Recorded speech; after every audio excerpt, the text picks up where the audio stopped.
Am I the idiot on set? No, I'm set ready.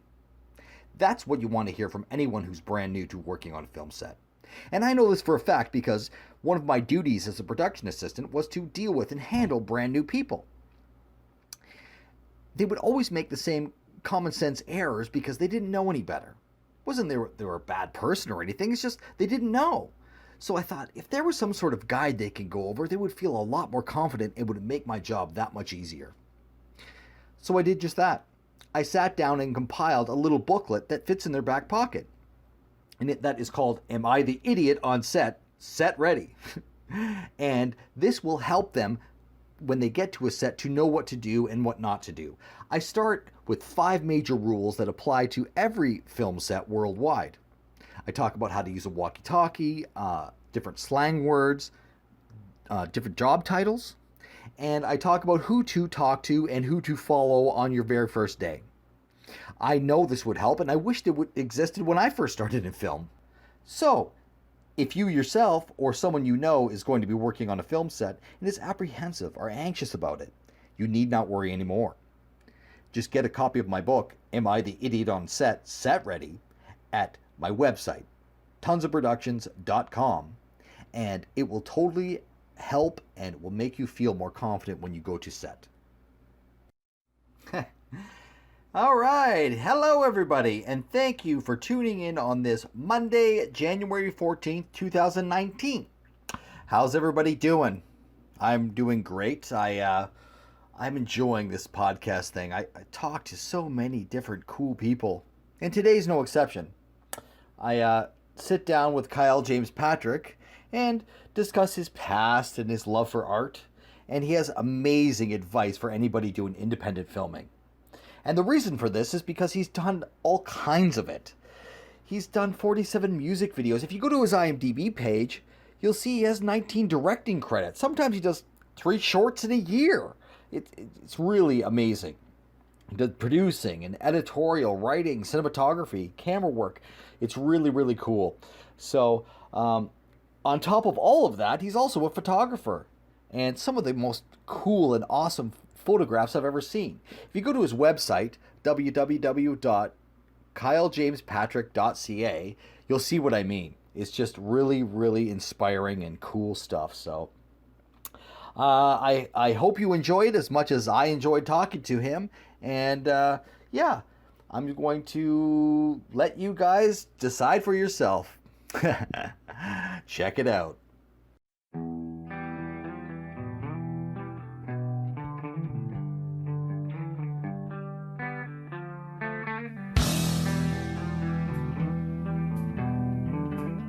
You are listening to the Tons of Productions podcast.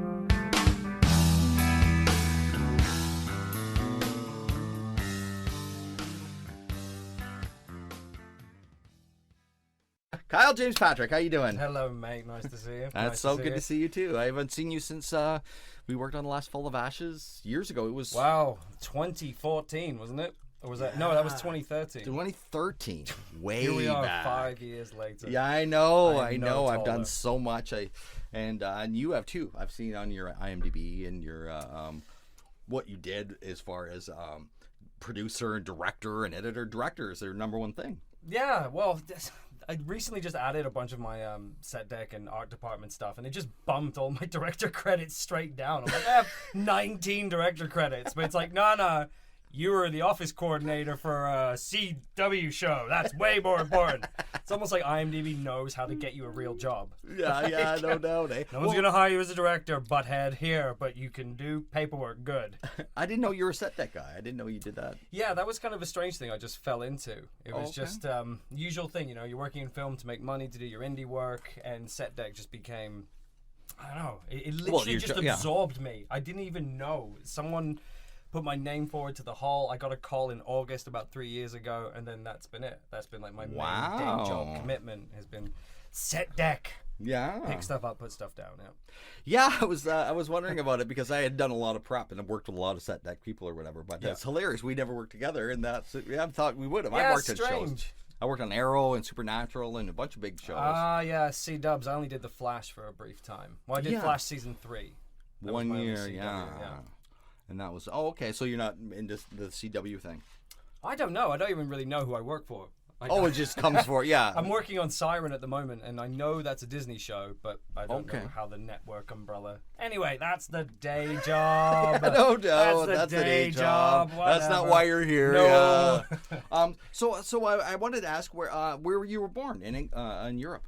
Oh, well, there's the secret right there. I was born in Winnipeg. Oh, you were born in Winnipeg? Winnipeg, yeah, that's for hilarious. Sure. Yeah. I didn't know that. I know, it scares everybody because they're like, what? You don't sound like you're from Winnipeg. I'm like, you don't know what everyone in Winnipeg sounds like. This might be the accent of Tuxedo in Winnipeg. We might all be, jaunting around with cups of tea and top hats, but no. Or maybe there's a Winnipeg in England. It could be. That's true. I should have just explained it that way. Damn it. I've been doing this bit for like 8 years and I still haven't managed to improve it. Yeah, I'm from Winnipeg. It's in Suffolk. Yeah. So how did you live there for a long time? Is that the idea? No, my mother remarried and I got dragged over to England and was just raised in London. Okay. So that's where this voice came from. Because when you hit puberty, you're going to absorb your entire environment. Oh, yeah. And my inner voice changed. It just wanted to adapt. I sort of lost that. Oh, hi, I'm from Winnipeg. I like hockey. And it turned into like, lager, lads, football, noise. And it just became the culture. Cool. And I've kind of just stuck. Yeah, I don't know any different. Nice. So when did you come back to Canada? I came here 2011. I think. Okay. Yeah, that's when I moved over. Nice. Very, very suddenly as well. Oh, yeah? Yeah. I was talking to my mate who was on a mountain in China. And I was like, how are you going over there, Trumbull? You all right? And he was like, yeah. This is the best move I've ever done in my life. And I'm sitting there baffled, like, how could you go from having your entire life in England to now you're happy standing in a mountain in China? And he said, when in doubt, if you think there's something not quite right in your life, you need to change everything. And I understand that wholesale clearance of things. And so I was just like, fine. I was watching Fringe at the time. I remember I was watching that show, and I was like, that's filmed in Vancouver. I'm going to go to Vancouver and That's hilarious.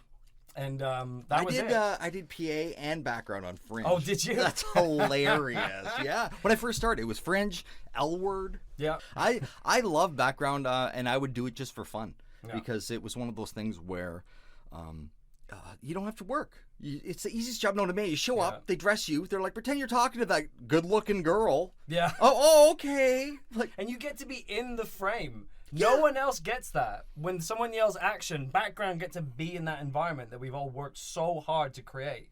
That beautiful silent moment where you're like, okay, this is reality. Everything goes silent, but background, they get to move around, they get to throw some coffee cups, they get to do that beautiful fake talking. I love it. I watch for background in every film, just to see if there's still, blah, blah, blah, blah, blah. It's brilliant. It's brilliant. You can't teach that. Yeah, no, it was one of those things where I fell in love with it just because of all of a sudden you're there, it's all set up, and then I liked it more after I PA'd, because I was doing all the work, and you're the one staying the last and have to clean up and do all this shit. Yeah. But when you're background, you don't. You just walk away. You're like an actor. Yeah, you just exactly. Walk, oh, yeah, I'm done. All the perks apart from the pay. Yeah. And the recognition and the respect. But anyway, it's still good. It's still good. The food's great. What else do you need? I was about 150 feet away from Tom Cruise. Oh. I met Robert Redford. Oh, I met a there you couple go. of big guys when I worked at Bridge Studios as well, and I met a couple actors, but those are the biggest. Robert Redford has to be the biggest. Yeah, definitely. I think Tom Cruise too. He's massive. Oh, he's huge. And I'm not a huge Tom Cruise fan. But he works so hard. I can't not respect the man. Yeah. He does his stunts. He produces. He really does believe in keeping action movies alive. Yeah. So as much as I've sort of had that phase as everyone else, when he was jumping on the couch being like, I love Katie. We're like, oh no, Tom's fallen down the slippery slope. But he's kept going and he's made great movies. So I do He's doing appreciate his action work. movies in his 60s. Yeah. Isn't he he? that old? He's got to be in his 60s. Well, I don't know. Late I don't know 50s, your age, 60s. so I'm- He's still an older general. He's older than me. Yeah. And I'm 50 this year, so he's got to be, And He must be, yeah. If you think of Cocktail. But look at us. We're now turning into old men. Do you remember how old Tom Cruise is? Do you remember Days of Thunder?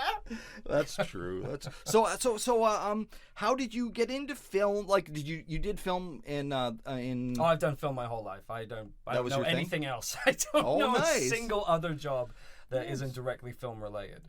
So when I came out of high school, it wasn't even high school. Hold on, I'm totally Canadian adjusted. When I came out of school and I went to uni, my first uni job was in a production house. And they actually threw me in the web team, of all things. I'm like, hi, I'm a cameraman and editor. And they're like, great. you'll be in the web team. I'm like, oh, for God's sake. So I had to fight that job for a couple of years to get into doing What's the web. web team? The web team, well, this is like, God, 2004. So it's just, HTML coding. So I just used that job and kept shooting and kept forcing my way into that production company. And then eventually I left and started doing my own thing.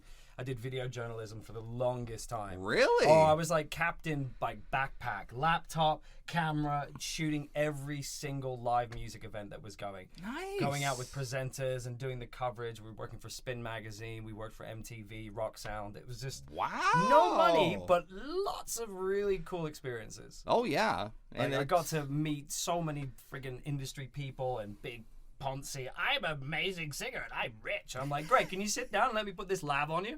Nice. Yeah.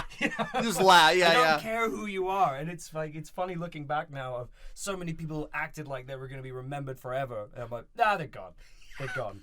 I know. It's so funny when I've worked on shows and I'd go on a show and they'd be like, oh, they're big stars. And when I went on Supernatural, I don't watch that show. No. And they're big stars apparently, right? Yeah, in their world. Yeah, of course they are. So, yeah, exactly. So when I go there, I'm just like, oh, yeah, whatever. If I don't know them, they're not celebrities. To me. It's exactly how I feel. I've had so many moments with someone who said, do you know who you were just talking to? No, not at all. Not in the slightest. And they're like, oh, that was. But if it was great. If it was Bill Burr, Jim Jeffers, something like comedians or people I know God, well. I would die if I saw Bill Burr. Yeah, I'd just make excessive screeching noises towards him. I wouldn't know what to say. Oh, he's amazing. Have you watched all F is for Family? All of it. It It's got so amazing. sad at the end of that last season. Yeah. Oh, yeah. No, Bill's got some good work. Yeah. He's got some really good work in that. I love it. Okay, so when you came back to Canada, you came right to Vancouver? I did, yeah, straight in. I didn't drive. That was the main factor. Yeah. I was like, Toronto or Vancouver? No, go to Van. That was literally it. There wasn't a huge amount of thought put into it. I knew about Hollywood North. I knew about the whole little backdoor industry that they have here with Vancouver. Oh, nice. So I just, it's so funny. I came over. I did the immediate thing that all of the websites told me to do, and I started faxing resumes. Oh, yeah. Old school. Where can I find a fax machine? Nothing bit for like 4 months. And then I got a call from Fringe saying like, hey, can you come in? I went in. Couldn't believe it. All of a sudden, I'm standing next to Joshua Jackson. I'm like, Casey! Wow. Completely stargazed by the entire thing. And that's a funny experience because I didn't understand the idea of day call. I didn't know what that meant. Oh, yeah. So when I got the call from Fringe, and I was working for UNICEF at the time, I dropped everything at my desk, virtually flipped it, gave everyone the middle finger, going like, fuck you, I got a film job, woo! And that was it. So at the end of that first day at Fringe, when they're like, okay, thanks for the day, see you around. I'm like, what? Don't I come in tomorrow too? They're like, no, you're a day call. I'm like, but I quit my job for this shit. And I think because of that, For one job. for 1 day's work, I didn't know. I'm used to England. You get hired, you stay. But I think because of that, they kept me for the week, and they kept me for the next week, then they kept me for 2 years. And so all of a sudden, it was like, right, I'm a full-timer on Fringe. I did season 4, I did season 5. So was it hard work that got you the day call? Or not the day call, so you go to a show call? I got a show call. I went from day call to show call within like 24 hours. And granted, I think they definitely felt sorry for me. They're like, oh, this poor British guy doesn't understand how we do it here in Hollywood North. Not everyone knows. So for people who don't know, a show call is when you're on a show for the entire season. And it's just that first season or whatever. Yeah. And then they renew it and you go back. Or a day call is when you just do 1 day or 2 days or say next week we need you for Monday, Tuesday, Friday or whatever. There's no guarantee of employment. We have a very strange system here where it's like you have employment rights, but you really don't. But that's film though. Everyone knows that going in. It's all I've known either. I'd be terrified if someone was like, okay, this is your job, Monday to Friday, these hours for the rest of your life. Right. Which is another reason why I do film, because it's very much either full on or nothing at all. That's why I love it too. The same thing. It's just go, and then stop and take a break. Yeah, and then after 5 days of your break, you're suddenly bored, and you're like, oh no, I'm getting itchy. I need to do something. And that's where indie came from me anyway. Because I came here to make movies. I couldn't make movies in England that I wanted to make. Right. There just wasn't the level of crew. People didn't have experience. You try finding a gaffer in the middle of Yorkshire. Like, hello, is anyone out here knows how to do film lighting? No one. So I was like, I'll go to Canada. There'll be experienced crew. There'll be keen indie people. And that was the motivation behind it. Oh, nice. Yeah. Well, if you just so you know, this show at the end of every episode, I'm going to announce. There's a website that's Tons of Productions podcasts, and people can announce on that and say, "Hey, I need a gaffer. I need a lighting person. I need a smart grip." And then I will announce what they need and contact Dave at whatever @gmail.com. And if you want to work this weekend, it's free, but you get a credit or whatever. That's the hardest point, right? Yeah. Because we all want to pay everyone as much as we can. Yeah. Like that's the main bit. We know what people are going through. We know what they're sacrificing. But it's finding that balance, I find, between bringing someone a really good project where they can have their creativity, they can make their own voice, versus just compensating them. Right. And like that's for me has been the most difficult part. Is like even the last film I just did, we spent $4,000 on a film in a single location. And I'm still like trying to pay everyone and let them have that creativity, but it's so difficult to balance. It is. Because at the end of the day, they disappear and you're sat with your edit and going like, oh wow, it's like I documented all of my mistakes. Yeah, basically. Yeah, I've You're done making a movie out of your errors. That's basically it. Trying to work around it. No. Yeah. Like I listened to Nicholas Winding Refn talk about this. He has a documentary. I think it's his wife shot everything that he was doing out in Thailand when he was doing Only God Forgives, and he sat on his couch at one point and he's just like rubbing his face and his wife is talking to him about something to do with the kids, and she's like, you're not even listening to me, and he's like, I have to make 1 million decisions a day that somehow at the end make a movie with Ryan Gosling. And he's like, I have to make mistakes, I have to choose when to fail, and I have to choose when to succeed. Yeah. So you could see him sitting there decompressing these 1 million decisions. And that's really what it comes down to. Like, that's the role of the director, is to be able to put their neck out and do what they think is right. And that's the person who should win the Oscar. What's going on? You know yeah, what I mean? I know. I don't really understand what the best picture really means. Like, is it the producer who gets it? Is it the writer? PM, the writer? It's kind of... But anyway, let's not even bother with the Oscars. And We're plus... literally talking about millionaires giving each other gold statues. And the only reason it exists is so that they have motivation. I've read that. They're like, well, otherwise we just don't have any reason to be doing anything. So we give each other trophies. No, that's true. I could see that, and we're talking big productions with tons of money, and whatever. So much money. Even Moonlight, like that was still 16 million or something. And I'm like, you made it look like an indie, and people are like, yay, indie. I'm like, that's not indie. Can you make Moonlight with $4,000, 6 people in one van? Exactly. Show me that. Exactly. There's a. You just have to basically do, with your wits, do everything and wear 10 different hats, do 10 different jobs. You're the cinematographer, you're the set dresser, you're the whatever. You deal and direct and write, The whole damn thing, So that's what I found anyway. And it was kind of like I was thrown in, but it came in later in life, isn't it, for me? But if this is your whole life, this is really exciting. So you have way more experience than a lot of people that you work with. I've just made loads of mistakes.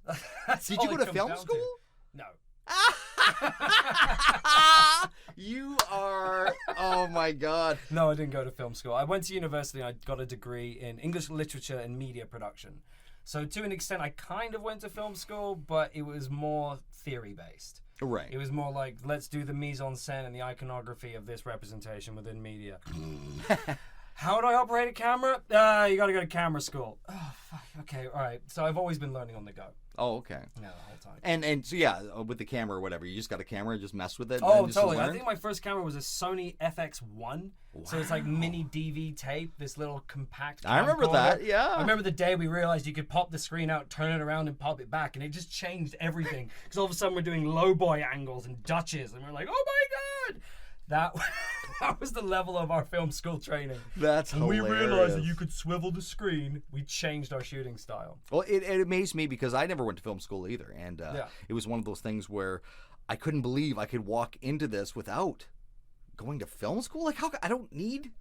Yeah, I've had that whole conversation with so many people. Like, people know I won't mention any film school names, but I've often said to people who are like, I'm going to go to film school, I'm going to do all these things. And I'm like, well... Sure, you could pay $30,000 to go to film school for a year, or you could just keep that $30,000, work in film, hire some producers who know how to work with small budgets, and then make your movie and start making your mistakes as soon as you can. Oh yeah, like just start fucking up left, right, and center. On set, that's where you get the experience. Yeah, you'll never learn because all these people I worked with that came from film school, they didn't know basic things that you're like, you paid 30 grand. Yeah. You're in debt for Hold 30 this grand. C-stand. That's 28 grand of your education right there. What are you doing? Be a PA. You're Yeah. going to be anyway. Yeah, exactly. No matter what you do, you'll still end up as a PA. You'll still be on the outside watching and learning everything. All the PAs I came up with are now fully into unions. Some of them are boom operators. Some of them are art directors. We all just kind of scattered. But that came from watching and learning. So if you want to learn film, work in film. Exactly. Everything else you can pretty much find on your own. And that was the book I was telling you about, the book I wrote or whatever. It's called "Am I the Idiot on Set?" Set Ready, and it's the 5 basic rules that you never break worldwide on any film set. Yeah. And then I talk about how to work a walkie-talkie, slangs. Job titles you might meet, and what to do on your first day. And it's just for new people in film. Oh, that's perfect. And that's what I thought. Oh, yeah, a little kind of guide. I wish it would existed when I started, because I never went to film school. I didn't know. And I made mistakes just by being an idiot. People were like, who invited this guy or whatever? Who hired this clown? Wow. Pulling them off the streets, huh? That was always the phrase, right? Yeah, exactly. Carding anyone. Hey, can you hold a paintbrush? You're in the union. Yeah, it is. It's when so Vancouver funny. gets busy, it gets crazy like that. Yeah, it's always shorthanded, because I had teams where I'd be on where me and one other person knew what we were doing. We had experience, and then there'd be 6 people who worked 1 day or 2 days on set. You're like, what? And you're like, what happened to this guy? Oh, he went off to do grip, or he went off to do whatever. Yeah, all the it's good nuts people are how that gone. happens. Yeah, and then we have this big sort of huge pool of everything, and then everyone gets scared. Remember that Save BC film in January that we had? I was like, wow. We have 4 weeks where we're not working and everyone loses their minds. Yeah, exactly. Yeah. Oh, wow. What else do I have here? Notes and stuff and things. Yeah, I just had a couple of ideas to go over or whatever. I want to talk about your photography. Oh my God. I went through all of your pictures, and they're really? like, Oh my God. yes, I go online and I scroll through whatever, and they're all like dark and sexy. That's how I would describe your photography. Thank you. Everything that you've done is... Wow, it like, are they for ads? What was it for? Are you doing it for the art, like the model? That's a good question. Or is it just for your to build your portfolio? The biggest mistake I've made in my entire career is I'm awful at promoting myself. Like, awful. I Right. very rarely give out business cards. I'm very aloof. I've always relied on sort of people finding me and asking me to do things for them. Right. So if I didn't have any paid work, I would just keep making art I'd have no other reason to live, basically. Yeah. I don't do anything else, so I might as well put something together. And I just found that, like, especially with modeling and whatnot, like 95% of models are female because women want to be photographed. They Right. want to display, they want to do the thing. The guys, not so much. They're sort of, like, I've had weird interactions with male models because they're like, well, how all your work's really, like, provocative. I'm like, yeah, but it's not meant to be sexual. It's meant to be aggressive. It's the idea of my work has always been, I'm aware that people are looking at the photo. I want the photo to look back at them. Right. I never wanted models to appear like they were vulnerable, like they were something to be caught. They were the predators. I always wanted that feel. Like, someone said to me once, like, hey, your photography is like loads of women who look like they're going to rip your dick off. I'm like, thank you. That's exactly what I'm going for. Yeah. And for me, it was an experimentation with color.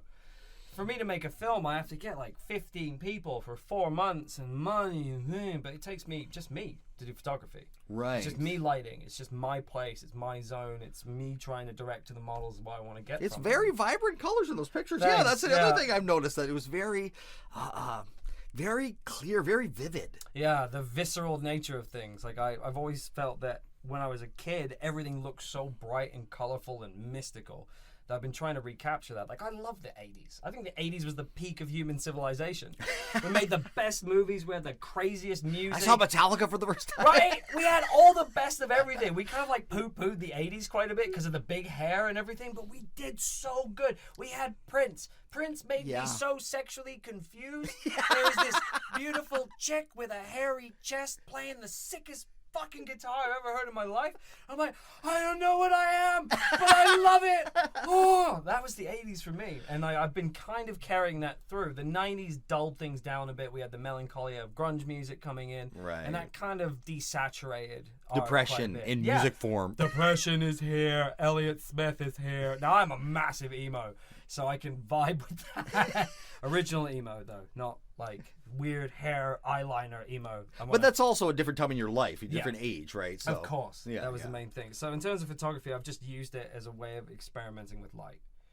And I've recently stopped doing it because I'm trying to work out what the next plateau is. I feel like I completed that work. Oh, okay. That's why you'll notice that I'm like posting loads and then it just stops. Because I'm just repeating myself. Yeah. One of the biggest problems I have personally is that I'm trying to be as original as I possibly can. And I make fucking mistakes. Because I'm like, this is original. Doesn't exist because it's stupid. Yeah. That's why this hasn't been done. This is original. I've been trying to pitch like this short that we just finished called Depression Sucks, and trying to pitch that film, and people are like, wait, it's called Depression Sucks? You made a comedy about depression? And they've got this look of like, depression isn't something that's funny. I'm like, oh yeah, it is. Yeah. Because the whole film is about these two central characters whose depression is manifested as these demons who are assholes, who know everything about the character. They can bring up their deepest, darkest secrets, their thoughts, their inner monologue. It's basically Drop Dead Fred. Oh, okay. If anyone's seen Drop Dead Fred, it's like, well, I love Rick Mayall. Okay. And when he passed, I always said to myself, I'm going to do a tribute to Rick Mayall. He's one of my favorite comedians of all time. And that's where that movie became. But trying to pitch that damn movie, they're like, it's 18 minutes about depression. I'm like, it's really funny. But like, Yeah, no, people are. It's weird, and I remember when there was one that was about cancer. That was when I worked at Bridge or whatever, and it's like, how do you make that funny? And, all there's ways. Oh yeah, and it was. Kaufman taught us anything can be funny. Yeah. It was a Seth Rogen movie. Or whatever. Oh, was it? Yeah. Oh, that was that. The 50-50. Yeah. I met those guys and stuff. Oh, cool. I worked at Bridge Studios at the time, and they were really cool, laid back. But they're Canadian guys and whatever. Of course, they're in their hometown doing their thing. Yeah, exactly. But that was the same sort of thing. The subject matter, you're like, oh my God, got cancer. You're not joking about that. Everything within art should be challenging. It should be offensive. It should take you out. Otherwise, just sit at home and look at a mirror. If you don't want to be engaged by the world, then don't be. Right. So I think as artists, we do have a bit of a responsibility to make really bad calls. Oh, yeah. We should. Maybe someone should make a pro-Trump film because everyone else is anti-Trump. There is that. I'm from counterculture. I was raging against the machine in the 90s, right? I watched that band shut down Wall Street, and I'm like, yes, that's just it, rebellion, fuck the media. Right. And that was always part of my counterculture. It's really difficult to be a counterculture person today.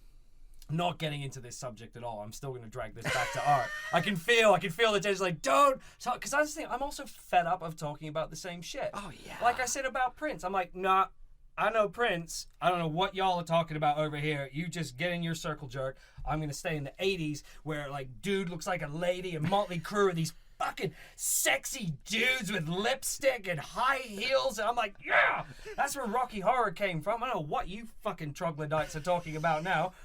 Because I'm going to stick with that. I'm going to stick with the culture that I came through. Oh, yeah. That actually came from, I remember Alice Cooper. I saw the whole thing when they got a whole bunch of figure skating outfits. And they got a big box for 50 cents of figure skating outfits, and that's what they wore on stage. And that's where this all came from, I believe. Being cheap. That's indie at its core, right? Exactly. Being cheap. That is you gotta be as cheap as you can. Well, it's like when I did my feature, I did that for like 10 grand. Wow. And that 7 days of, night shoots on a roof in Vancouver, that was the most intense thing I've ever gone through. And that was, we were limited. I keep watching that movie being like, it was supposed to be like 12 stories up, but we can only afford 4 stories because you start getting into insurance purposes, fall protection, and all this crap.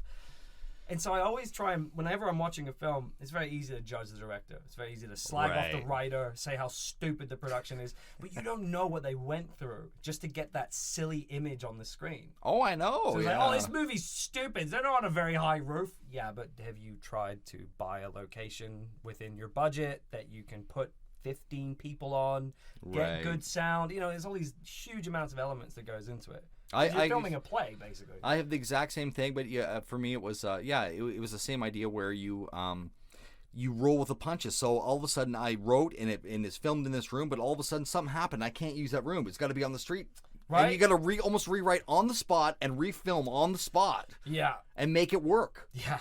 You know? Oh my God. And that happens as well. You know, like not just like all the shorts I've done or whatever. I did 10 grand for a pilot, and that was all one location inside, so it was okay. Nice. Yeah. But other ones I've done outside and going to places you're like, oh, let's go in this alley. I guess we can't use the apartment or whatever it is. Oh my God, yeah. Thankfully, like I've been really lucky that I haven't had to do that level of changes. Like there's been a few moments like, God, I did this film called Follow Me. Was it Follow Me?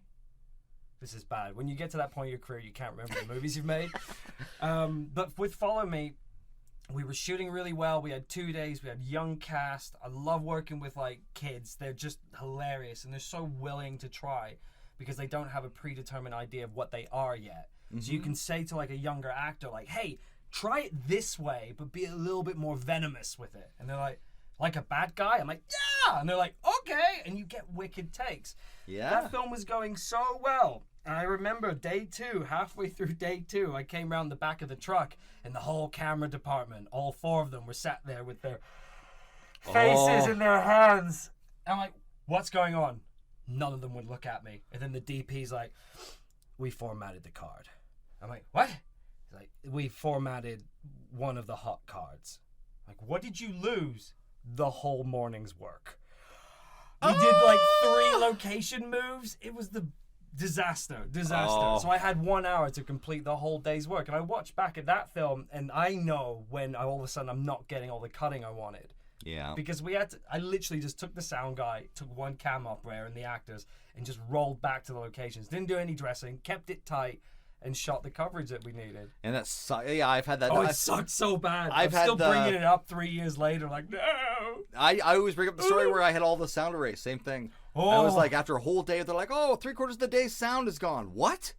And it's 14 hours. We're already like at the end of the day, like, we will just have to come back and do the sound? What are you talking about? What have you done to me? Right. And yeah, then films are weird. And then the microphone on the camera's not good enough, so we had to do that, and it cost me an extra whatever amount of money. Oh, right, ADR. Oh my God. It was a nightmare. So that what you have in mind, all of a sudden you have to work with some crap that you threw together at the very end because you made a mistake because you didn't do it right the first time, and that's really. And then you get all the paranoia, like people are gonna judge me because of this film, and it's not my fault. I didn't format the damn card. Yeah. But you don't want to ever throw anyone under the bus. Like, there's no point ever blaming anyone because I think the process of film is birthing. They're working for free. Yeah. They're working for free or they're working for cheap, and also. You know, your conception, I've always used this metaphor when it comes to film. It's like having a baby. You meet someone that's kind of your creative self, and you have this idea to create something together. So it's like you sat there with your creative self. Creative self's like, we've got this great idea. We're going to have a child. It's going to be fantastic. It's all these things that we ever wanted. And you have that glorious sexual moment with your creative self when you produce a script or you get that boom. And all of a sudden you have the baby. And you're like, oh, I've got this little baby. It's in pre-production. And you drag it through and... You know, production itself is the kid growing up, but when it comes into post, it's a teenager, and it's a ratty bastard. Oh, yeah. Oh, when you get into post-production, you're sat there looking at your edit, and your teenager film is like, I don't want to be what you want me to be. I'm going to be a comedy now. Your drama sucks. You're like, oh, God. But you get it done. It becomes a 21-year-old adult, and it walks into the world representing you, very much like how your children will represent you. That's true, yeah. And there's...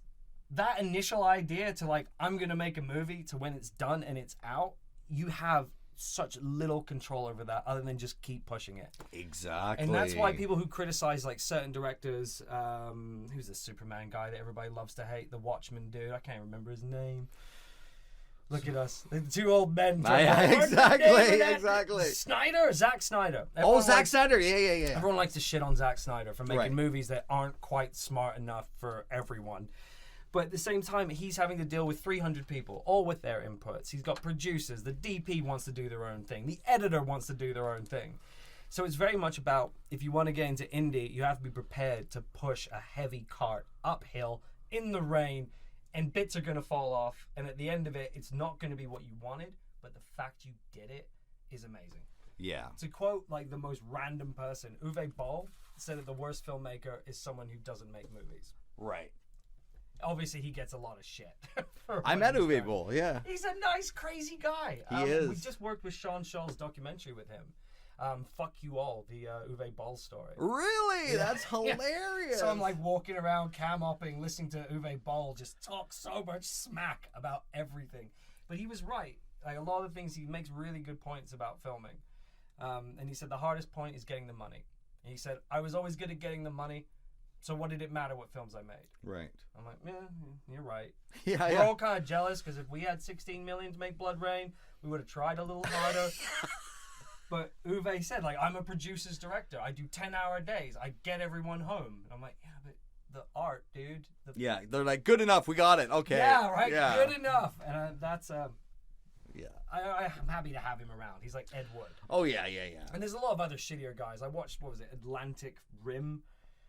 Some Mystery Science Theater 3000 classic trolling series. And there's directors out there who are pumping out 3 or 4 films a year. They're terrible. Yeah. But they're working and they're getting their crew together and they're going through the process. And I really appreciate that. Oh, yeah. Is that you don't have to be making Moonlight every single week. You can just make Sharknado 12. Yeah, exactly. You can convince people to do the money. The filming experience is still there. Oh, yeah. I think that's why some of us are hooked on it. Because it does feel fantastic when you get everybody working together. That moment of silence when it's action. The actors doing their bit. And there's a massive camaraderie. It's basically a military unit.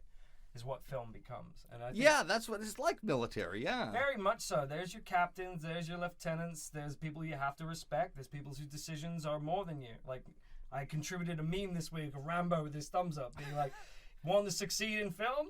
Replace fuck you with, okay, great! And you're through. Yeah. See all that rigging you just put up? Bring it down. Okay, great! Yeah, I know. Oh, man. I've been down that road so many times. Yeah, it's so funny. But it's good fun. You get to see some crazy things. And it also, it's a good thing when you're getting paid when you're on a show and they're like, oh, set that up and then take it down. Yeah, that's fine. I don't care. I remember I was working, it was one of the Planet of the Apes movies, and it was just like a disaster rainstorm that was going on. And I'm sat in the tent, just like, I was working in a camera department, so I'm just getting railed all the time. They just treat you like absolute shit in the camera department, and probably rightly so. Oh, you're a camera trainee? Yeah. Oh, yeah, that's why, yeah. I never trainee to calling you names, being, oh, yeah. Oh, all the time, the hazing. But it makes sense. Like, without the camera department, we're all just pissing around in the woods doing nothing, right? Right. Like, we're putting on a play for no one. And I was sat in the lunch tent, soaked through, and the cam off, I can't remember his name, but he said to me, hey, man, don't worry. Just remember this. Everybody here picks stuff up, put stuff down.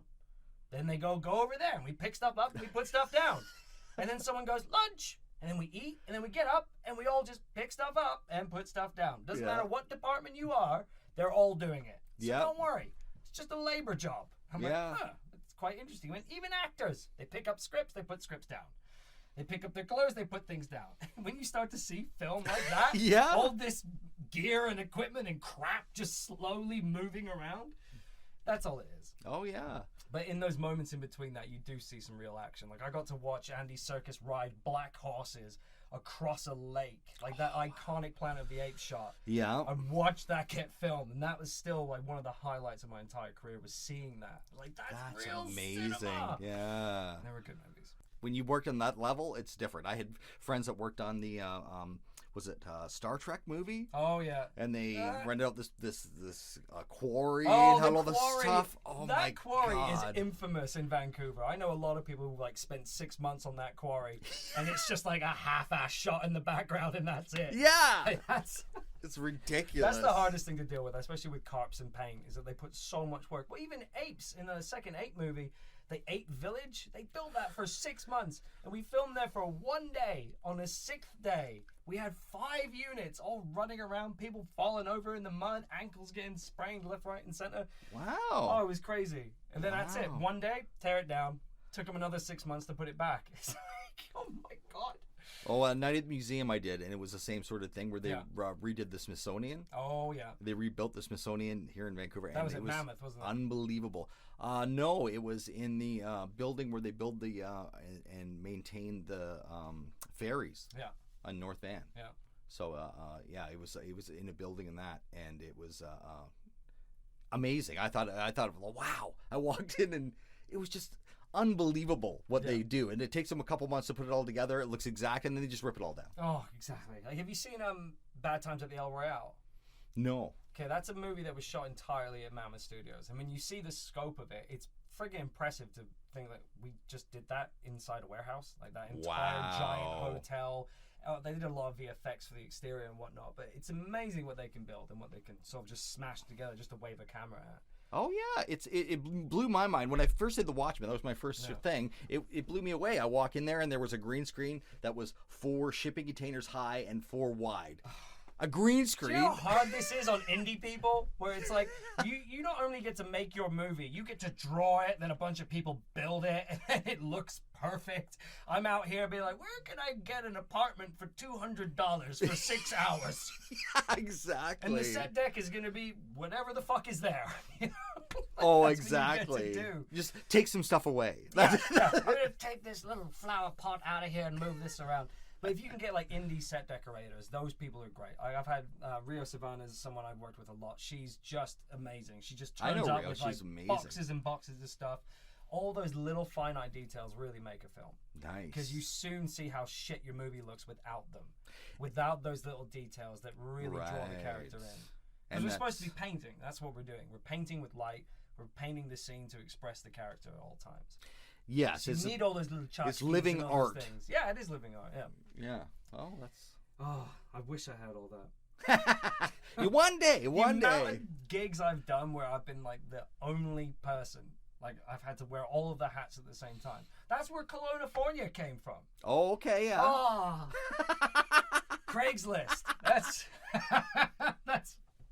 I'm like hilarious. Fresh off the plane, like 3 weeks living in Vancouver, and I'm so like, I'm here to make film. Like, I've done a lot of music videos. Like, I think I've done 55 now at this point. Wow. So at the time, I was like, get into a music video, Kyle. This is what you should do. You've got your camera, you've got your bare minimum gear. Let's do one. So there I am answering adverts on Craigslist, and long story short, I ended up making what's been classified as the worst hip hop video ever in Canada. It's probably up there, yeah. It's up there, but it's not from like in this. Like some of my friends have said this to me. It's not your fault, Kyle, that it's the worst video. Like it's good production, it's well edited, good shots. It's just the song and the people and everything. But anyway, that's a whole story of my experience of that. Because I didn't even know. I just got into a car one day.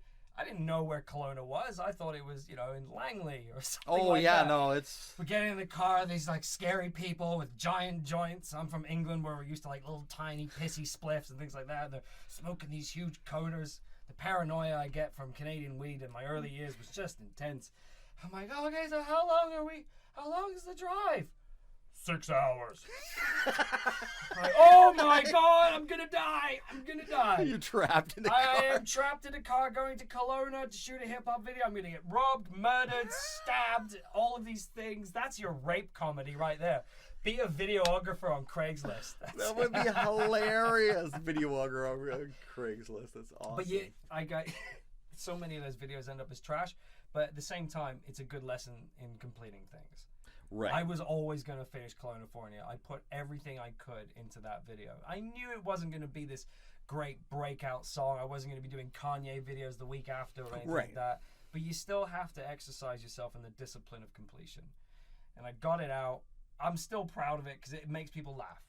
People really love to hate that video. Oh, good. Well, then that's what you look for. It's almost like a cult classic. Like, yeah, I think it is. You're like, oh my God, I gotta look on YouTube. Is that where it is? Oh yeah. Oh, just type Kelowna into anything, and you'll see. Just imagine this poor British guy on his own with like bare minimum gear, filming, holding his own bounce, trying to convince people how to perform a rap video, surrounded by what looked like a lot of underage people.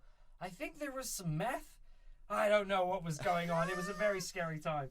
And all I can tell you is that at 4 o'clock when I was doing what I considered to be like my last 10 setups, we all had to clear out because all of a sudden the parents came home. Oh. And I'm like, what do you mean? They don't know that we're here? No, get out! Everyone, get out! There's like drunk people in the pool getting dragged out, and the whole place, the kids who had the house are like cleaning rapidly. And I was like, well, aren't they going to see this video and know that you shot a party in the house? Anyway, I'd love to meet those kids. California, 10 years later. Yeah, no doubt. Well, but it's one of those things where I think a lot of people think they look for the fame and look at making their video without knowing what it takes. Yeah. And then you're the only one who knows what it takes. Yeah. So you're there, and they're constantly, you have to teach them. And like constantly, don't do that. Don't do that. What are you doing? Yeah, like for me, oh my God, when you're then sort of sat there, like I'm now 17 years into my film career.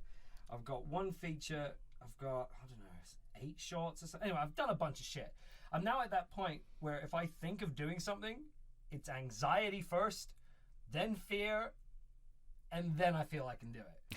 Because I know exactly what I'm going to go through. If I'm sitting there typing, I know that what I'm typing is going to transfer into like, oh, that's 10 grand. Oh, that idea's stupid. Oh, why do we always think filming in cars is cheap? It's not cheap. No. You need road closure permits, you need follow cars. But you start to learn. So like for where I'm at this point, I'm not sure how many more indies I can put myself through. Yeah. So it's more of a case of like we're now moving into becoming producers. We're more looking at funding, working with actual production companies, and getting scripts. So I read a lot of scripts from other people, and we're just in a pitching process. Nice. Like me and my friend Dylan Kilgore, I think you know Dylan. Yeah, I know Dylan. Of course. Yeah. Our script undercover. Flash, right? Yeah, he's still at Flash. Is he still Tad? I think no, what is he doing now? No, he's a prep ALM now. Oh, prep. Okay. Prep ALM. So Dylan's phenomenal writer, one of the best action writers I've ever met or known. Our script undercard placed in the final. I think I remember it was Script Pipeline, or Dylan will laugh at me being like, "You can't even remember the competition we finaled in." I'm like, "Shh, I got an artist brain. I forget stuff." So it's just a case of trying to pitch now at this point. So I think if you're young and you're wanting to make films, know what you're taking on. Make as many mistakes as you can as early as possible. Don't be afraid that you're not going to make your masterpiece straight away. Right. We tend to worship people who have a lot more connections than us. Like Chris Nolan, he didn't just, Craigslist, Kelowna, I'm going to make my first black and white film. He already knew the people. Because it is very much a connections game. It is. It's totally. And if you're willing to bend, and that's the other thing, is that you have to be able to bend for everyone. You can't be like, no, this is my vision, this is how I want it to be, because your production designer is still just as a heavy cat as you are. Right. And I think if anything, if you want to be a director, if you genuinely want to be a director, ask yourself why, because it's the most stress. You're never going to feel good about anything. You live with regret constantly. You can't watch your own material knowing like, oh, I could have just done that take better. Why didn't I get the reverse of that? Why did I sign off on that weird music? There's so much doubt. Or it's a perfect take, but they're not wearing the jacket. Oh, mate. Damn. Hold on. That's good advice, because I tell you what, the amount of times that I have not used the best take because of continuity, don't do that. Fuck continuity. Oh. No one cares. No one notices. And if they do notice, well done, you smug fuck. You were paying attention. Now watch the movie and stop looking at where the flowers are. Who cares? How much coffee's left in the cup? Yeah. We all know it's a movie. We all know we're filming it. Right. Like there's so many continuity errors in massive films, and that should give you an indication that don't disrupt your actor's flow for the sake of something no one else can see. Because when you're editing and you're having to look at your footage 1,000 times, you do start to see those little things, and you start to lose track of the big picture. Right. Don't do that. Let the actor have the best take. Fuck anything else that's going on. I don't care if there's a background doubling up. Yeah. It's your actor's moment. Don't ever sacrifice performance for anything.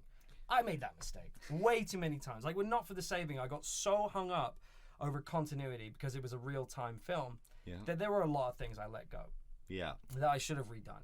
I should have asked my sound guy if the lav was broken, and he probably would have said, yeah, rather than me finding out 5 weeks later. Sound you had to pull from the camera because you had no sound. Oh, but that's a major thing. It's like my film got rejected by loads of film festivals, and it wasn't for the reasons that my dark negative heart was like, my film's not good enough.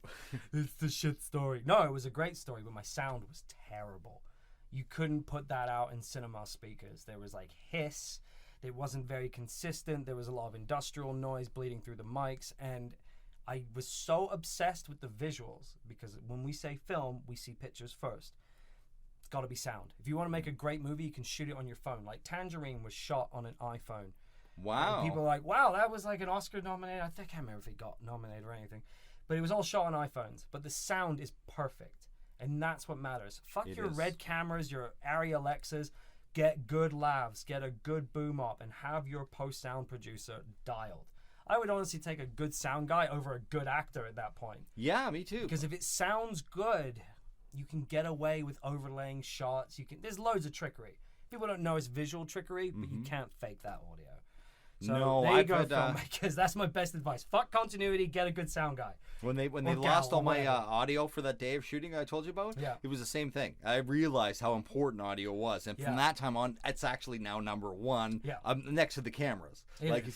It's up there, and it how many times you watch a movie, and even if the sound's off just by a hair, and you can tell, it takes you out of the story, takes you out of the movie, and then you're like, screw this movie, that sucked. That sound was off by just a hair. Yeah. And I think that comes down to your eyes know the trickery. Your eye knows that you're looking at a screen. It knows that the images within the screen have been manipulated. Your ears, being blind, sound is organic. Sound is happening to your ears. This is real as anything. That's why you jump when you have horror movies, right? Because your ears are like, I don't know that this is fake. Yeah. All audio sounds natural to your ears. Says Mike putting his headphones on for a brief second. Is this real? So remember that. Remember the way the senses take in your movie, and really spend the time to be like, okay, ears are going to hear this first. Let's give them the best. Right. That's why when you hear film, you get people real close talking right in the back of their throat. We love that. We love that. So focus on sound. You can always shoot on your phone. That is perfect, and that's great advice. And you know how much money I just saved you then? There goes your $5,000 fucking red package, your $6,000 gaffer package, the 12 people you have to feed to, we need to get a 12K through this window because the red camera needs more light. Like, fuck no. Yeah. Just get really beautiful sound, and there's so many things to shoot on. I mean, look at Hardcore Henry. That was GoPros. Oh, yeah. That dude was blowing up trains with GoPros. That should teach you something about filmmaking, that it's not necessary. But, we want to, and that's where it comes in, we want to look like we're the real deal. So we want to use these Alexas. We want to use all this 8K technology so that people take us seriously. But it's the process of being taken seriously comes way before that. Right. Way before that. And it's, I don't know any secrets. I don't have any secrets of like how to be a successful filmmaker. You just have to keep doing it.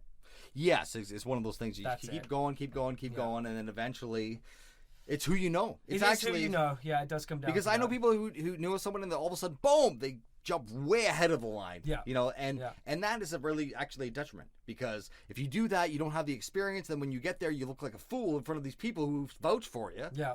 And then they're like, oh, I brought this guy in, but he doesn't know as much as I thought he did, right? Yeah, that could be a tricky thing. That could be a very tricky thing. But that's why I want to get into producing, because I know all of these jobs, and I know how film can be put together, and I kind of don't want to be in the field anymore. I'm like, I don't really want to be on set anymore, but I would love to build the team, have that influence, bring people together who I know can do the job, who would really enjoy working together, because that's the best bit. It's still a job. It's still, we don't do it for free. Well, we do in indie, but ultimately it's a professional job. So the more you can have like really good people around you who are getting paid, who are supporting their family, and we're still making art together, that's the best part. And I see that now. Like in my current position, I am in the office, so I do see all the heads of department and the way they interact with each other, and everyone just wants to have a good time. Oh yeah, they really do. They just generally want to have a good time. So imagine yourself, if you want to be a director, how you're going to fit into that mix. Oh yeah, because there's a lot of people more powerful than directors who make those choices, and it's best just be a good person. That's exactly it. And working hard, I found really got me a lot of stuff for my independent project, because when I worked really hard, the set deck people at it was a TV show I was doing way back in the day when I first did my first indie, and they said, just go through the set deck, put your name on it, you can use whatever. But only because I've helped them out, they got to know me. I was really hard worker and was really good, and they didn't mind. It was free, all this kind of stuff that I had to find now. I can just pick from, and that was a huge feather in the cap for that project. That's a really good point, because if you're young, let me say young. If you're new, if you don't have those titles under your name yet, and you're going to want to try and bring people in for free, you have to show so much work ethic. Because there's a lot of people who are just doing this for ego. They just want to be able to say that's what they are. They just want to appear that that's what they are. That's why every time I meet a filmmaker who tells me they're a director, I'll look at them and be like, well, what made you realize you were that? Did you go to school? Did you been doing theater? Like, why do you want the top job? Yeah. Why do I meet people like, I'm going to be a key grip? Yeah, exactly. You don't meet those people. No one says You don't meet, I'm going to be best boy. I'm going to be the bestest boy ever. I'm a good doggo. I'm a good boy.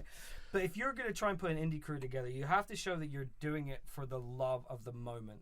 Mm-hmm. And that is the moment, I've mentioned it before, is that when someone yells action, if you're a good director, it's not you, it's your AD. Yeah. Number one hero of the set is a quality first AD.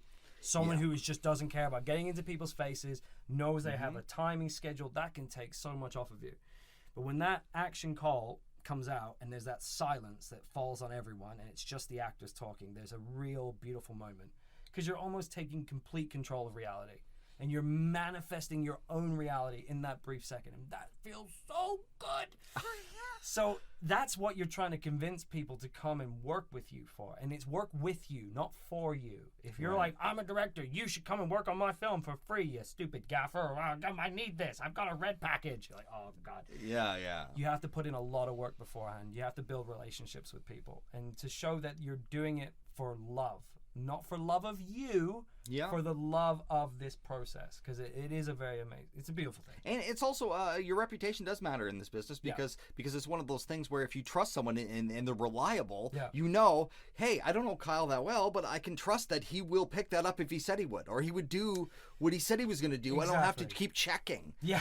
You know what I mean? Where people say, I'll do those props, I'll make those props for you. Yeah. And then the day before, I never got around to it. You're like, what? So much of that in Vancouver. So much of that. You have to ask like 12 people to do one job and then someone might come through. But also that comes down to your own judge of character. I am a terrible judge of character. I know this. I always think the best of everyone immediately. Right. But if you spread it out enough, you'll get the good ones coming through. So if you just imagine that if you want to be a director, you want to be a lead singer in a band. You need drummers, you need bass players, you need guitarists, you need keyboards, but you don't do that shit because you're the singer. Right. You don't carry equipment, you're the singer.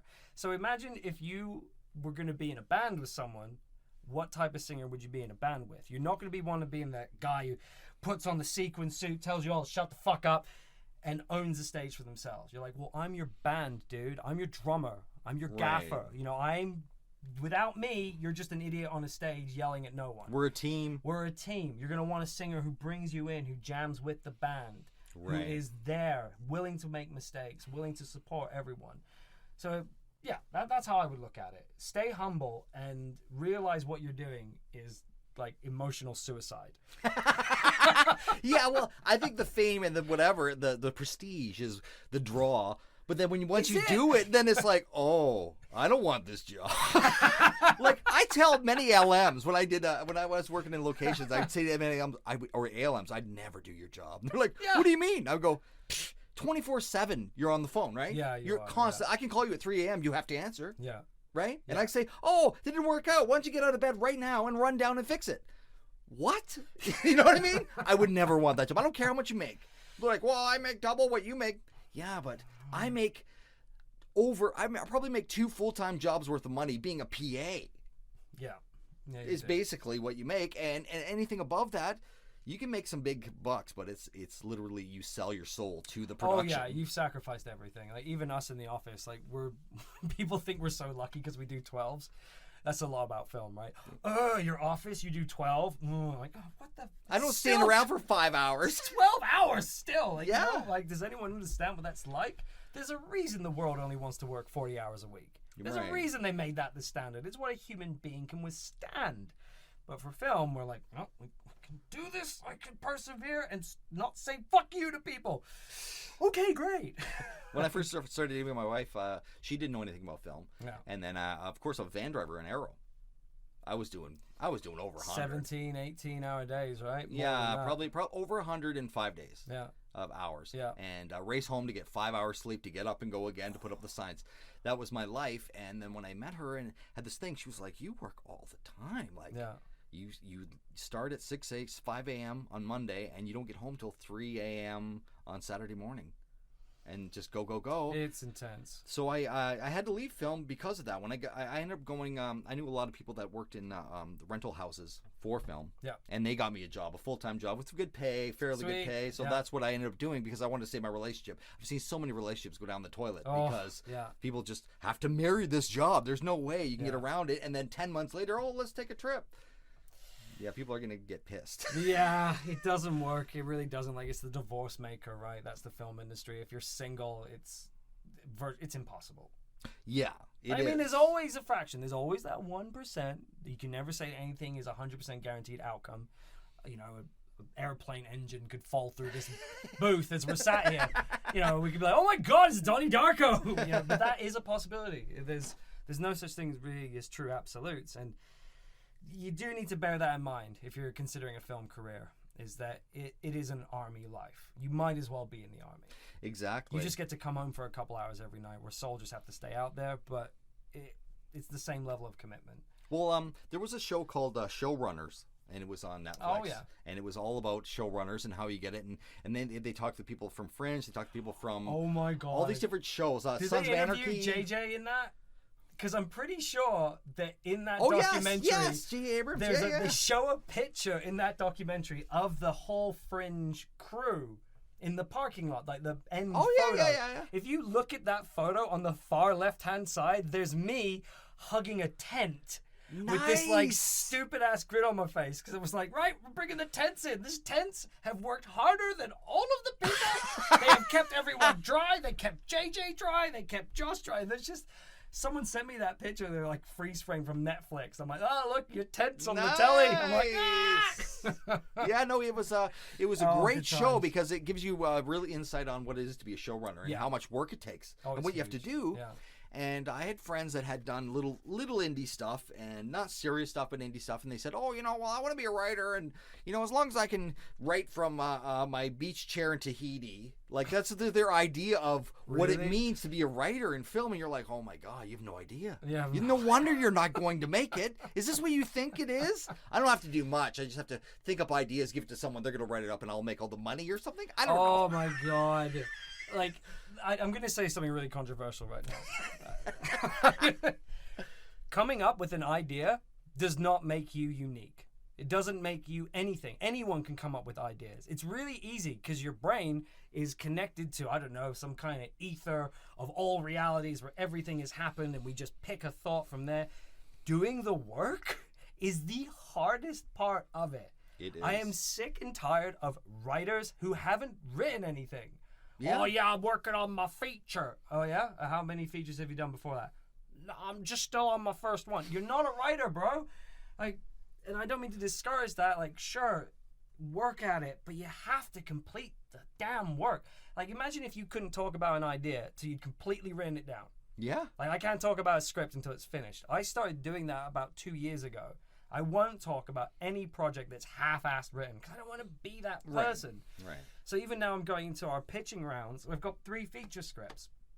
Here you go. Here's 3 feature scripts. I'm kind of embarrassed because some of them are 2 years old. That's the level I'm at. Like, I told you it's emotional suicide. There's a good example. Yeah, I wrote 3 features. I know guys who wrote one 10 years ago. Yeah, right? And they're still trying to shop that Sasquatch movie around. Yeah. So be humble with it. If you want to be a writer, you're insane. You're an insane person, but embrace it. Embrace it. Vince Gilligan's a great example of an insane person. And I'm really into Bukowski and that sort of like self-destructive manner of writers. But if you want to be a writer who sits on a beach and taps at a laptop and makes money come out, then you should probably look at being a stock investor. You should look at different elements to your life. It sounds like you want to look at data, you want to look at information, and you want to make money, but you don't want to work too much. Right. And I've kind of found that a lot of people who get glued to this idea of fame would do a lot better if they got glued to the idea of financial investment or different career paths. Right. Because you can have the sitting on the beach looking at your laptop, but to do it through Hollywood, to do it, oh my God, it's... It can't happen. You're looking at like there's 12 major film schools in the United States alone who are turning out 300 people per year who are way, like they've got the best opportunities. Do you think New York Film School, do you think we're short of writers? They're probably putting out 200 perfect writers every year. And you're like, So you got to do it for love. You have to do it for love. Yeah. When I wrote that book, that was the first time I ever wrote a book format. I am so blown away by anyone who writes books because I've never been able to do it. This was nonfiction Novels though, so and hard. really like almost finished a guide. I finished it. That's amazing. Yeah. And it was a lot different than writing all the scripts I've done and over the years. And that's why the whole thing was tons of productions. That's why, because you can never fall on one idea, because if it doesn't work, I move on to the next one. Oh, that one doesn't work. Well, then I'll try this. Oh, that got me some traction. But while I work on a new one, we'll talk about that kind of thing. And that's the way it works, kind of thing. So all of these people, when you see interviews with directors and whatnot, and it's from their movie that just came out, they finished it a year ago. They're on another project. Yeah. They're like, hey, come talk about your last year's project and act like it's new. Oh my God, yeah. I can't imagine what that process is like. Like for Denis Villeneuve, I love that guy so much. When I still somewhat believe that this world isn't real, because for Denis Villeneuve to do Blade Runner movie with Roger Deakins and Ryan Gosling is literally the purest essence of my mind. It's like my favorite director, my favorite DP, and my favorite actor doing my favorite universe. I think I'm dead. Yeah, no doubt. This isn't a real world at all. And then he turns around and goes, yeah, I'm really digging sci-fi. I'm going to do Dune next. I went, oh, wow. It's a beautiful time to be a film fan. No doubt. But how many times did he watch Blade Runner? How many times has he gone through this score? He changed his composer like at the very last minute. That process is incredible. And I don't know how they teach that. You're going to watch the same thing 4,000 times and you're going to still be critical and maintain passion about it. Because isn't Lady Gaga in a bunch of shit right now because someone clipped all of her press statements together and she's saying the same thing? Oh, really? And then Jonah Hill came to her defense being like, do you guys know what doing press is like? Yeah. You have to say the same thing 500 times. And You perfected that as comes on, but it's basically the same thing. And then eventually you get to a point where it's, okay, this is finally, I've made the Tonight Show, but I've done 15 interviews before this of the exact same subject. When we were doing Nightwing, I think we did 5 or 6 different press spots for doing that Nightwing web series. And even by the 5th one, I was like, oh my God. I don't know what else to say. I'm trying to be original with everything that I say, and I'm repeating myself. I feel terrible for this. But that's my own curse. Well, I that's probably a lot of people's curses. Yeah. I'm sure, especially in this business, because it's one of those things where... Well, definitely just learn from the mistakes of others, because you don't live long enough to make them all yourself. So get out there and really start trying to make your own original, terrible mistakes. And own it. Yeah. Don't second guess yourself when it comes to being creative in that way, because I really think there's so many times where I've second guessed myself and then screwed it up. Oh, your second guessing is ridiculous. Yeah, and like, oh, should I put that there? I don't know. Just put it there. Just put it there. I talk to so many friends who are getting really stuck on their screenplays and whatnot. I'm like, have you got another screenplay you can work on that sort of take your attention off that? They're like, no, this is the one. This is the dream one. I'm like, nah, write a shit script that's just for you. Literally, write terrible dialogue, awful action that makes no sense in a plot, and you can just keep that script as your kind of whack-off zone that no one gets to see, but it'll get you used to defeating it. The best book in the world, by far to read, is Stephen Pressfield's War of Art. Yes, I've read that. That I know exactly. book is, when he talks about how he was depressed, he was 44 years old, in his apartment, he was just ruined, he was getting ready to kill himself, and he sat down and he just wrote for an hour of absolute garbage. And he took it out and he threw it in the trash can. And he immediately turned around, cleaned his whole apartment. And he looked at himself and he said, why do I feel so good? I wrote garbage. But he completed the work. He did the work for that 1 hour of just typing nonsense. He actually was doing what he wanted to do. It doesn't matter about the output, the quality. It's getting used to putting in the effort. The release of the drugs in your brain that are the chemicals that go through your body and make you feel excited. And that's what, when I write, I try to write more than one thing at a time. That's what, when people ask me, oh, what do you do with writer's block? Well, I don't write one thing. Yeah, that's super important. I'm writing one story, and then if I get to a point where I don't know what I'm going to do, I'll move on to another project. It'll come to me. Yeah. And then you don't have to do it right away. What do you know? Time? Race? What's going on here? It's got to be done tomorrow. Everyone kind of agrees with the Rick and Morty science of there's multiple realities, multiple versions of you. There is a version of you that completed that damn script and nailed it and sold it. Yeah. Tap into that version of you, because there is a future reality where you've done all the things that you want to do. So when you have that voice in your head giving you all that doubt, there should be that other voice who beat the doubt, finished the work, did the thing. Look to that person. Yeah. You should almost like look to yourself as your hero, as the person to save you, to the inspiration. You are Papa and Mama at the same time. Well, you inspire yourself when you do that, for sure. To, yeah. And it's one of those things where if you don't, people beat themselves up. They get to a point where they're like, well, if I can't think of it now, then it's just ruined. There's no point doing it. And it doesn't matter if it takes a year, 6 months, 2 months. It doesn't matter that it doesn't work as fast as you anticipate it. Your thoughts of what it should be isn't what it's going to be. It's just basically around the idea, and hopefully you can fit it in.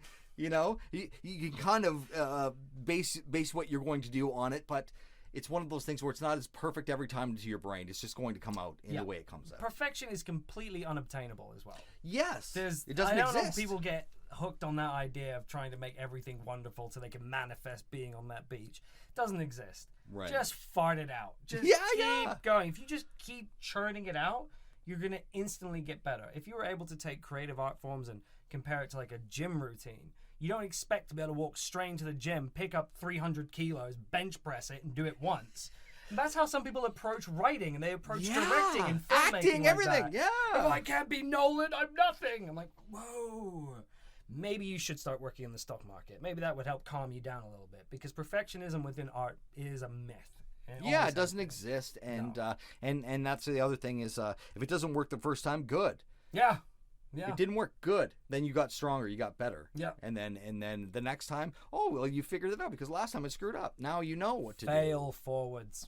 That's what you need to do. Yeah. If you're endlessly failing and just getting up and going again, that'll be the best way to move on to it. Yeah, I've had many projects that I've thrown in the garbage or just been like, you know what, I'm going to move on to this other one because it's not working out or whatever, and not finishing it was my downfall from it. There's a couple that I regret not finishing because I've been thinking, even if I finished it and never went anywhere, at least I finished it. And then I got to finishing projects, and now, even if it's going to be crap, I finish it. Beautiful. It doesn't matter. Yeah. Because I learned that as time went on, right? But this is something you have to learn as you're involved in it, and it's an experience thing that I wasn't J.J. Abrams, or I wasn't anyone coming out of the gate. The very first thing, I wasn't Brad Pitt acting, and then what?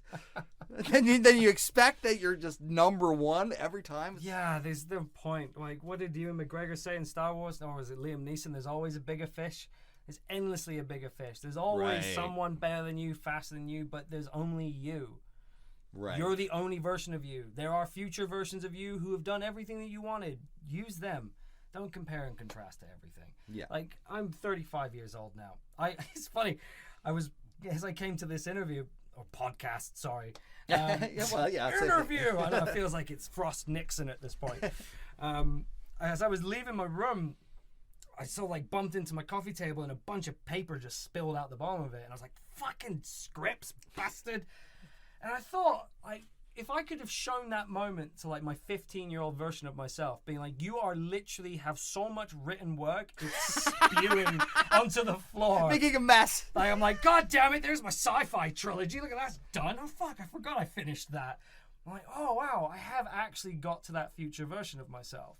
But I'm not doing it to sit on the beach and get money and fame. Yeah. I'm doing it because I don't know what else to do. Responsibility shouldn't be your number one thing, and there's so many people that are like, I don't want to be responsible for everything, but you have to be. Yeah, I'm responsible in my job. I really enjoy my job. I'm a coordinator. I handle a huge amount of money. I know how to spend to build sets. I know exactly how production costs can occur. It's training me to be a producer. You've done budgets. I have spent over $8 million in the last 9 months. So I know how to move money around, and I really enjoy that level of responsibility with my job. It has affected my creative side because I'm just tired. But also, that's resistance. Please read The War of Art.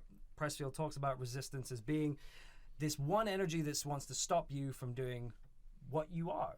Right. And the battle against resistance is a very real thing. And I'm not going to divulge into Pressfield's work, but please read that book. If you're listening to this, just go buy it. It'll take you an hour to read that book on the toilet, and it will change your whole life. Oh, yeah. I keep pushing that book so much for people, and you just have to keep going. Life is so finite and momentarily passing. I know everyone says that you could get hit by a bus tomorrow, but literally anything can change in your life.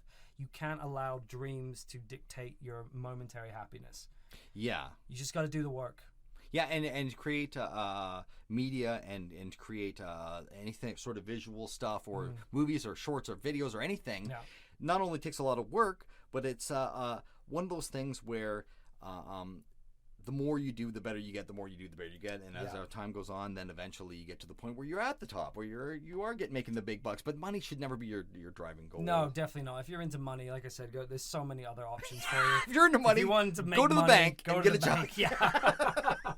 Get a loan, start a business, make a hot dog stand. Anyway, whatever works for that. But yeah, just find joy. My God, find joy. And when in doubt, go and back somebody else. Like if you've met someone that you think is awesome and they have an idea and they've written something, or they're just go and be your best person with them.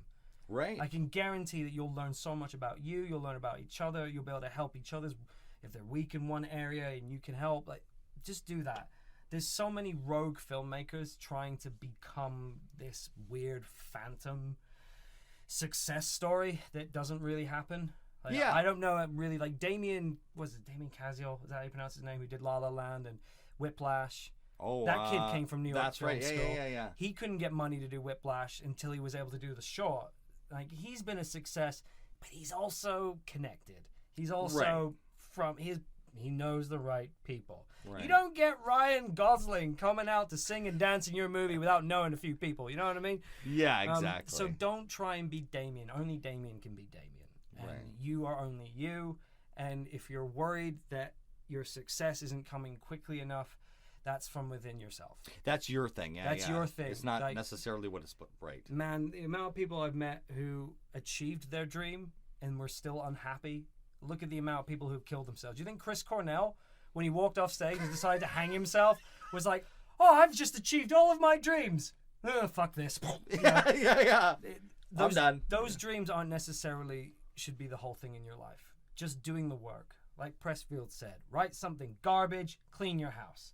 Write something that's a little bit better, call someone you care about. Yeah. That's how to live your life. If you're going to use film to make yourself that person, that's the best way to get into film.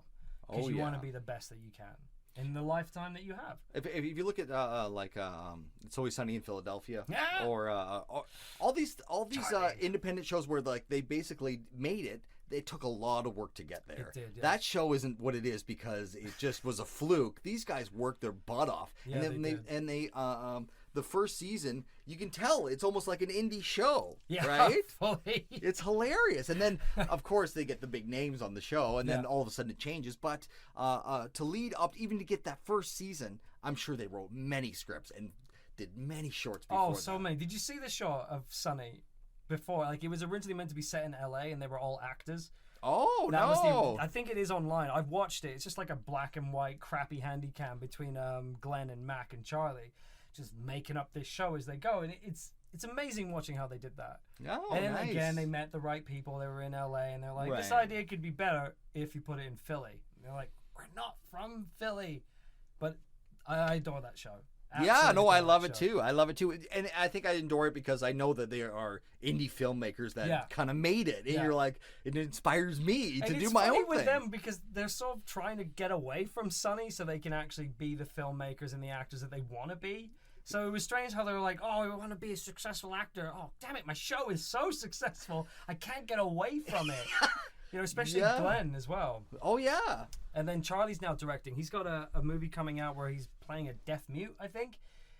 I'm sold. Charlie Day is in everything, it I seems love now. Charlie Day, I love yeah. it. Oh, he's amazing. Yeah. He's hilarious. And what was the other one now? Workaholics. Same thing. They did over 5 years. They said they did 60 videos on YouTube and a bunch of stuff. And Comedy Central eventually answered one of their emails. It wasn't like they just sat around and waited for Comedy Central to come up to them. Yeah, you know, of course. But that's a good example of doing the work, and that's why I wanted to reference, like, that can be really intimidating. If you're like, wow, yeah, so you have to work as hard as you possibly can for 5 years, and then maybe, that's kind of it. But if you find that intimidating, help somebody else. Yeah, exactly. Help somebody else, because you should just be doing it for the love. And if you keep working, you'll keep connecting, you'll earn the money to keep your house or whatever you need, but you'll have that buzz. So it's like, don't feel that you have to do everything yourself. You can find the friends. We're all out there. We all just love making things. And if you can get over that fear of, is this perfect? Nothing is perfect. Okay, great. Let's just make some shit. Then you'll be in a good spot. Yeah. And it wouldn't be the soul-crushing destruction, unless you're a writer. What time is it? Well, how you feeling? Do you want to wrap it up, or do you have anything else you want to talk I about? don't know. I feel like I've put across, like I'm trying to think of... No, That's do all you my have anything best you want to advice promote? I have. Is there anything you want to promote? Is there I'm anything... not really promoting right now. Okay. Let me give you an example of a conversation I was having with my other producer last night. I had this beer mist last night, drinking a lot. Very beautiful things. It was wonderful. And I said to him, I was like, hey, you know what? I don't need any more original ideas. And he looks at me and goes, what do you mean? I went, look at this. And I pulled up a thing on my phone where I have all of my stories and their status. I'm like, I got 4 complete features here. I got 5 underneath that are all halfway through. And I got these other 3 which are going to come after that. I don't need original ideas anymore. I've got enough work. So I'm like, oh, okay. So that's all I'm going to be doing is I'm going to be pitching. Wow. I'm just going to spend all of my time pitching now. I've got a few videos coming out. I've got Depression Sucks that I think we're going to just release through Facebook video or some... I don't know what the fuck's going on with that. I'm a terrible post-production producer. I'm like, oh, I don't know what to do at this point. But yeah, that was I'm just going to promotion keep stuff. going. Like, I'm trying to reinvent my photography. I'm trying to work out who I want to sort of be in the next year. Like 2019, I'm like, well, am I still kind of Nicholas Refn's, Winding Refn's protege? Am I that guy? I haven't actually done a revenge movie, so maybe I should do. I don't know. I'm just going to keep doing the work. Nice. Daily by daily. Like today, I'm going to come from here. I had to go and put in 2 hours of writing and developing, and then I'll go and eat pizza and smoke weed and I'm laugh the same with way. my friends. You After know? this, I'll go and do some editing, put the little stuff Yeah. together, do whatever. Do the work, send out the emails. enjoy yourself, and really just, God, there's so many things against you in this world. You are the number one thing that's against you. So if you can Yes. find that joy in just being, enjoying the idea that you can write, enjoying that you do desire, that you do love film, if you can just live in that moment, everything will come to you. It will. I really believe that if you truly love it, it will come to you. Same as relationships, right? Yeah. How many people have been told, if you're looking for it, it's not going to come to you. As soon as you stop looking for it, it appears. Same with art. Same thing. Yeah, it is exact same So I thing. hope... I think that's most of life. It is, yeah. If you try to force things, they don't ever work out. But if No. you don't, I fell ass backwards into something that's great. Yeah. And how does that happen? When my marriage, when I let go, that's when a lot of things fell in my lap and really helped me out, especially with filming too. I let go of that stuff, and then all of a sudden someone shows up. Oh, you need something? Oh, you need this? Yeah, no, I'm not working that day. I can pick it up and drop it off or whatever. And you're like, oh, this problem is averted. Everything's like, because I didn't care. Yeah. I just let it go. Yeah. And I'm not saying don't work, obviously, Yeah. but if you get to a point where they're stuck, ask people. And, if you help people, they're willing to help you as well. That's that's a good side Treat of others helping how people. you wish to be treated, yeah. Yeah. Exactly. So if you want to go and direct, you better get out there and lamp up a few times. Exactly. Go be crafty. Be the runner. There's not enough praise to the runners on indie who save the day all the time. This light bulb just went out. Runners on it. Getting you a new lamp straight away. Filming can continue. Yeah. Be that person. Like, And then you're right on set. You see all this stuff. You see how it works. And then that was one of my loves when I started doing locations, because I didn't have a whole lot of responsibility on set, but I could watch how it was set up. I could watch the DP work. I could watch the director and then how they interacted. I could watch, it gives you the experience without having to pay for it. It was like film school that I didn't pay for. I just sat there, professionals doing whatever. And then when I do my own, I do it the same way. yeah. And If you can be the PA who's locking up by the director's tent, sorted. That's worth... No film school can give you that experience. exactly. And then if you can kind of always shuffle yourself, try and be within earshot, listen to directors talking to actors, that's giving you better lessons in everything. Oh yeah, and and also you never know who the person is you're talking to. That was the other thing. Yeah. You never know. Yeah. When I first started on a show, there was Jason Momoa worked Oh, on that, yeah, and yeah. I held his spot for a year of where he parked on set. Right. Yeah. And we knew each other by name. He's like, "Thanks for holding the thing." Blah, blah, blah. And then I had personal duties with him when we were on location with his wife, who was Lisa, was the daughter on Cosby Show, and she was in Playboy. Lisa Bonet. Oh, God. Lisa Bonet. They had their first kid. And they got, I don't know if they were married at that time. They must have been. But they had their first kid and whatever. And I had to follow them around with heaters and tents and make sure it was all, she was on set with the kid and stuff. And it was kind of like this, we had this rapport back and forth. And then I went to work for a studio and we just kind of went separate ways. But now he's one of the biggest guys in Hollywood. Right. I know. And I'm like, oh my God, he knew my name. Like, you know, even though who cares, whatever. I've seen a million stars, but it's just funny how it goes from just regular, because you work with so many actors that are okay and whatever. But after they do, you know, they do say The Fringe or they do some side actor, waitress or whatever, and they thought they made it big, but then you never hear from them again, and that's it. I know. Like, my best example for that in my life was T.O.P.P.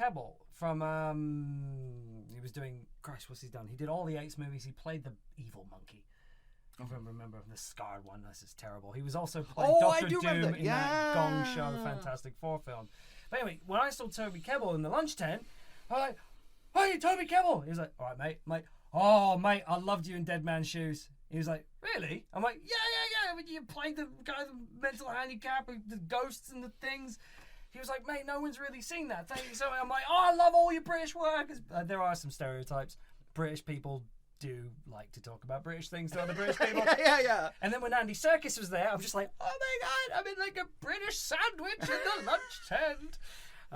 Those moments are worth it. So I'd be like, don't go to fucking film school. You can meet these people by being in a tent with them, just being able to listen to them and have those few-minute conversations. And there, and you pick and choose as whatever, because some people are movie stars that don't look at me and whatever. Like they're divas. They think they're all that. Yeah. And then you get someone who I met was really good was Robert Carlyle. Oh, nice. Wicked guy. I met his family, his mom.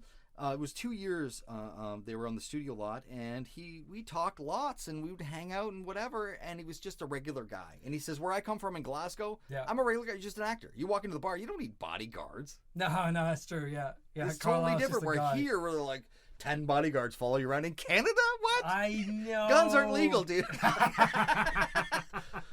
Everyone is kind of shy and really keen to say sorry. They're going to leave you alone. But Clooney said that. He loved Vancouver because he could walk down the street and no one would bother him. Yeah. Because like, oh, that's Clooney. Okay. I don't want to bother you. I've got literally nothing to say that you haven't heard a million times before other than I like the work that you do. Yeah. Thank you. And you might hear from the waitress who interacts with you or something, Yeah, exactly. That's the total truth. But you're not mobbed, but like in the U.S., I'm sure places he goes, he just can't go.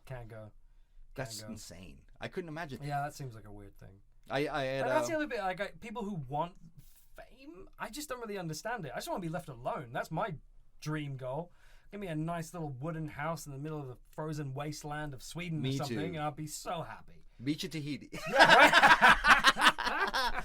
Yeah, no, it's one of those things where fame is, as you see it, you realize, oh my God, I don't want that. I know a guy who had a breakdown. It was one of the shows I was on. They had to coast him out of the trailer. They had to get a psychologist. He worked his whole life to get this show. This show, I'm not going to say who it is, but the show is wrapped around him. He's the main character. Yeah. The first year, amazing. He loved it. This is what he worked his whole life for. Are you kidding me? He just is the best thing. The second year, it turns out, the production company owns him. Now you're going to Italy, and now after that, you're going to Costa Rica, and then you're going to England, and then you're going here, and you're going there, and and you maybe get off a week, a year to do what you want to do. But other than that, you're going to be in LA for this talk, and then you're going to do an interview in New York, and then you're going to and he started losing it. And then when he came back to set, it was like, okay, we need you now. And what he hears is, yeah, you're basically our slave for money. Yeah. We paid you all this money, so now we own you. Yeah. What are you talking about? Yeah, and that's really he true. lost his marbles. Yeah. But he's kept the show, and it's still going. It's still filming right now. But and he's got a lot better at it. But it was one of those things where I witnessed it, and I was like, wow, this is the dark side of fame. Yeah. Like, all of a sudden, everyone knows your name. You can't go to the store. That's it. None of your regular life. It's all gone. It's not when you become detached from everything. Like, I remember watching Matt Reeves during Apes. Like, that guy, he was so sick for one massive long period. There was production delays. The weather was terrible. And I saw him, like, sort of, like, dragging his case through the mud, disheveled and everything. I was like, Matt can't stop. Matt doesn't get, as much as he's the director of this massive $300 million film, he doesn't get to stop.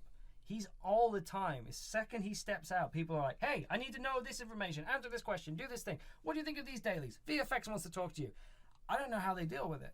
Yeah. Like, that for me is almost like the responsibility. Like fame and responsibility are very similar in my mind. So for like a major director, like why would you want that? Why would you want all of that pressure and all of that shit constantly coming at you? Yeah. It's no wonder Zack Snyder's such a chill guy, because he probably just lets it all wash over him. Like, yeah, you look great. Action? And just sits there and just lets everyone do the things. That's great. Can we get some more oil on his abs? Oh, no. Sorry. Okay, go again. I don't want to be stressed out and murdered by this industry. Yeah, exactly. Yeah, totally. It just ripped apart. But it's a very beautiful thing. It's a very beautiful thing. It is if it's your passion, your art. Yeah, it is. It's one of those things that you, for me anyway, I can't stop. Yeah. It's something I found my passion. I found what I love, and that's what I. Oh, I tried so hard to quit it. I tried so desperately hard to quit it, but it's No, it is that joy. It is that joy. Without it, I feel nothingness, and nothingness is not worth feeling. And then what? You're working for money to pay your rent? For what? Yeah, exactly. There's no passion in your life. There's no. So it's important to don't piss on your own face. Yeah, you know, because that's what you can do. You can really do that to yourself, and you're not successful enough, but man, you're occupied. There's something you love. You're imagining. You're channeling. You're looking at that future version of yourself who did all the work. There's a lot of joy you can take from it. And expectations can take you down if you have too high of expectations of yourself and beat yourself up and not let it go. And you know how many times you hear about famous people, if they're basically either douchebags or they're wonderful. Right.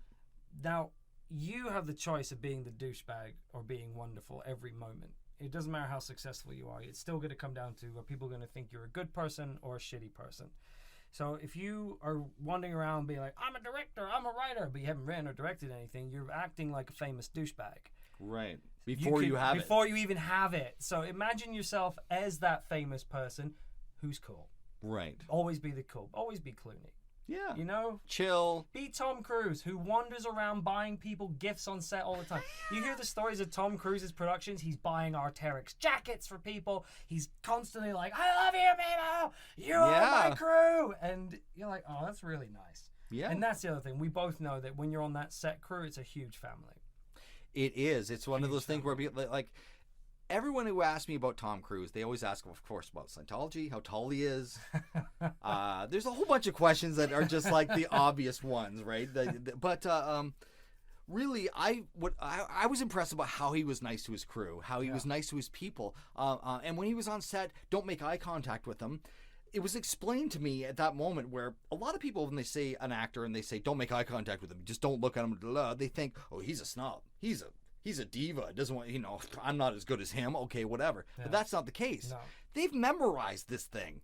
They're walking onto their show and they've memorized this monologue or whatever it is, and they're in their mind and they're going over it, and you're going, I remember you from the movie you did 10 years ago and I loved it. And you're like, and they look at you and they're like all of a sudden lose it and they draw a blank, and now they don't have that monologue in their head and they're like, action.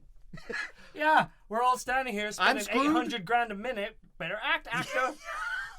Yeah, that's totally true. You should treat you have to treat the actors with that level of respect, because they are trying to keep you in work. They're trying to keep you paid. They're trying to make good art. Like, I always forget that. They're like, oh yeah, do you remember all your lines? Because when I start rolling, I can't stop because of you going, I fucking forgot. Yeah, line. Yeah.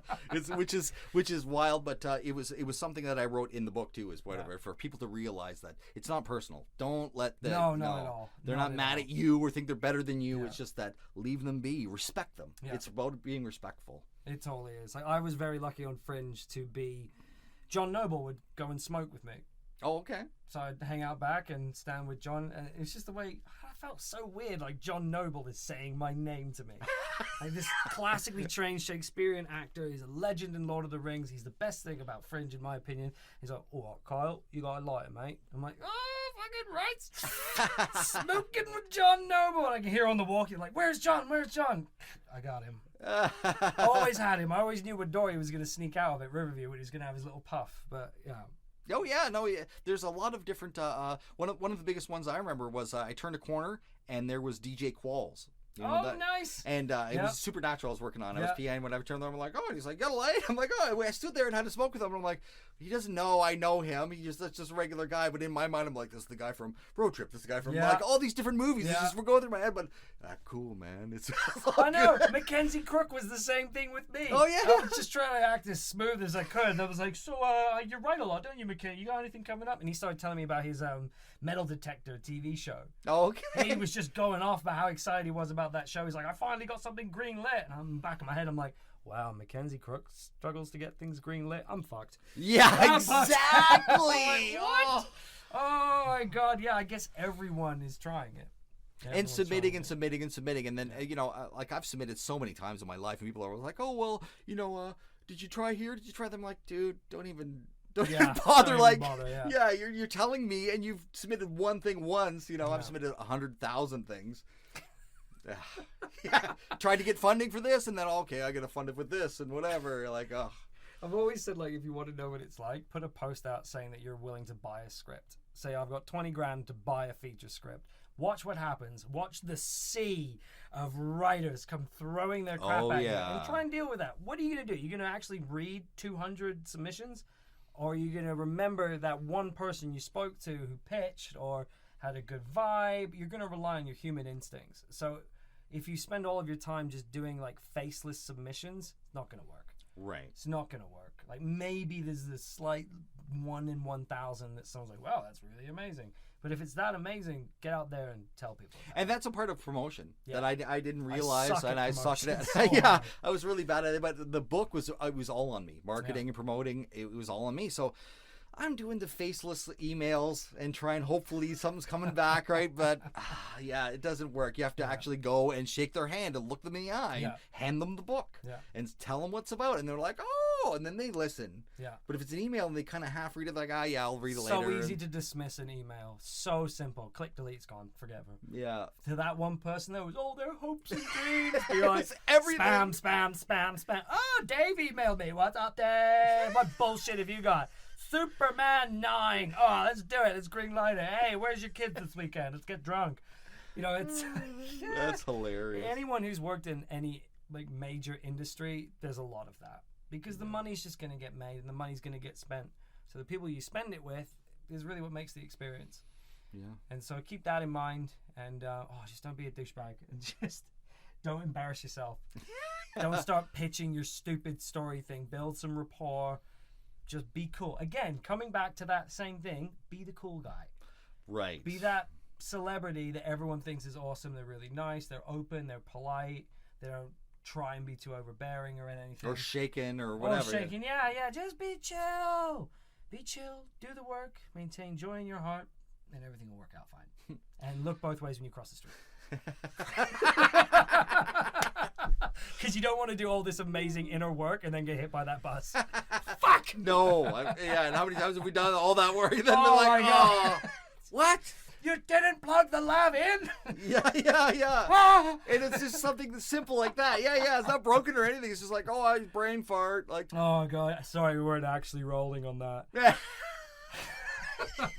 You made that That's work. life, That's life. So, good luck to everyone out there in maintaining their good mental health whilst they attempt to do the impossible. Well, I appreciate that you sat down and talked with me. This is thanks great. for having me. I really am going to approach a bunch of people in the film industry who do both indie and professional, and really sink their lives into actually marrying this art form and being a part of it. And you do so many different things, but it's just whatever strikes your fancy at the time, I guess, and whatever drives you that passion, right? You just have to keep going. So you're not doing photography anymore? I'm on a break. Oh, okay. I was wondering because I saw that it stopped September 12th. But then I'm thinking, well, he's busy. He's probably doing stuff. Like, who knows? I'm just taking a break. I feel like there's like a huge amount of narcissism that's really polluting the internet. Like, it's the fucking internet. But I've always lived by this really stupid phrase, which is that if you're not part of the solution, you're part of the problem. And I really felt when I was looking at my art that it's just like, the only people who are going to look at this is women who are going to feel bad that they don't look like this. Photographers are going to look at this and feel bad they can't shoot like this. What good am I actually bringing into the world? Am I actually making things better, or am I making things worse? Oh, fuck, I'm making things worse. I'm a part of the problem, Yeah, so I'm at that realization that I am part of the problem. Like, I'm not really doing anything with photography that's making people feel great at all. So I'm trying to work out what I should do with the next step of that. Right, and if you can monetize it, if you can actually. Oh, I don't care about money. That's one of my secret weapons. I've never cared about money. I've never made it part of who I am. I've never allowed it to control me. So I kind of always have had it. It's always been there. Like money's like, yo, what's up? I'm like, yeah, it's there over there, money. Keep your big mouth shut. Yeah. I want you coming in here talking and changing my decisions about things. Like I said no to $4 million. I got offered $4 million for a script and I said no to it. Wow. Because they didn't give me. I wanted my points. I'm mad obsessed about points, which is another thing. We could probably do a whole podcast on how to fuck up negotiations on contracts. Because little do you know when you get there, when you get to that stage where you're actually having those, oh my God, my dreams are coming true. You can make big mistakes. Right. And I did make mistakes. I got offered a big buyout, but no points. Points are percentages, residuals. Right. And I'm like, you're going to offer me $4 million of this thing? That means you know you're going to make 100. Right. You know you're going to make big money off of this. I want my points because I want to not have to do the day job all the damn time. That's what we're all going for. The guy on the beach, me in my cabin. We all want that. You get that through residuals. So I said no to that money, which in hindsight is kind of stupid, but money shouldn't be your motivator. No, it shouldn't be your motivator. And it's if it is, it's one of those things where like if I look at people like who did Saw or did a bunch of shows that went big and they pitched it everywhere, they did whatever, they finally got a big studio. This is what it comes down to. You go to a studio, you say, hey, you want to make it? Well, we'll make all the money. Yeah, whatever. You give it to us, we'll give you so much. Yeah. But you don't give you royalties, we don't give you points. And then, but they're like, but they got the rights to do part 2. Saw 2 and 3 and 4. That was all theirs. So they get rich from that. So they kind of had to sell their work in order to make a future in it, kind of thing. And I understand that, but to me, it's always been making it myself. I really don't like to get other people's money, and then they have expectations. And well, how come you didn't do it the way I said? I paid whatever, and you're like, oh god damn, like I'm the artist corporate here. Video to experience what that's like. Oh yeah. I don't like this cutaway. I don't. Why is anyway? But that's a good thing. I want to drop that point in. If you've made a script, you can always make another one. Right. Let go of it. Like, if someone wants to buy it and they're actually going to make it, just sell it. You can make another one. Right. Not any one script is that baby. Don't be so attached to it. You know, cruel thing to say. People can always make more kids, so don't be afraid to let one kid go out into the wilderness. Yeah. If he's like, I got a hatchet, I'm going to go make The Revenant 2. Let him go. You can make another kid. You made the first one, but that comes real with scripts. People get so obsessed that one script is the one that's going to make it for them. And it's got to be this in the movie. If I sell it, it's got to be this exact scene. They're like, no. That was the mistake I made, and I know that now that I shouldn't have been. I should have just taken the fucking money and just been, take it. Right? I know. People look at me and go, why didn't you just take it? You could just write another one. Think of all the movies you could have made with that money. Don't you dare! Yeah, I've just been saying, be like, don't live with doubt. Think of your future self. Have joy in your heart. Why didn't I take the money? Yeah, but you're a better person for it. I think that you're. I honestly believe that. I think I would have been a piece of shit with $4 million. I would have been 31 as well. 31 with $4 million? No. Would you be here doing this podcast? No. You'd be like, oh yeah, I'm doing whatever. I got my private jet, and I'm yeah. I'm so cheap. I am so cheap. That's hilarious. I would probably just have like a really nice jacket. That would probably be it. And I'd have like a small apartment somewhere that's got really good connections, like good roads and stuff, and I would just hole up in there and be that crazy writer. Yep. Typing away all the time. I'm exactly like that. That's all I want to do. I just want to be left alone. Yeah. You know? Yeah, I was until I got married. My wife, she's an amazing person, and that was the only person I've met that, not the only one I've met, but I mean, as far as not wanting to be alone, to live with, to be around, to not be annoyed by their messes or their complaining about something, you know what I mean? Because otherwise, if it's just anybody else, I'm like, well, who gives a fuck what you think? You know, in my mind, I have to be polite. I'm Canadian, right? But in my mind, I'm like, Jesus Christ, are you talking again like that? Yeah, no, I feel you. As much as I say I want to be left alone, I would get married and have like 27 kids in a heartbeat. In an absolute heartbeat. I'd have a huge brood with dogs and cats and everything. It'd just be... but anyway, I would do it. I'd go full Catholic with the whole thing. Make them all go to church. I just meant no contraception. If you get pregnant, that's another one. Billy, Bob, Billy. or do like George Foreman, just name them all your name. Guys and girls, all Kyle. Oh my God. Yeah, why not? Why not? But anyway, there's a future version of myself that is doing that. That's probably yelling back to me going, having 20 kids was a stupid idea. Yeah, what are you doing? Yeah. Okay, So that's well, us. Yeah. well, thank you very Mate, much. Pleasure. Thank you so much. I really enjoyed it, and yeah, I'll let you know when this comes out, and we'll go from there. Wow, that was great. Kyle taught me a lot today, for sure.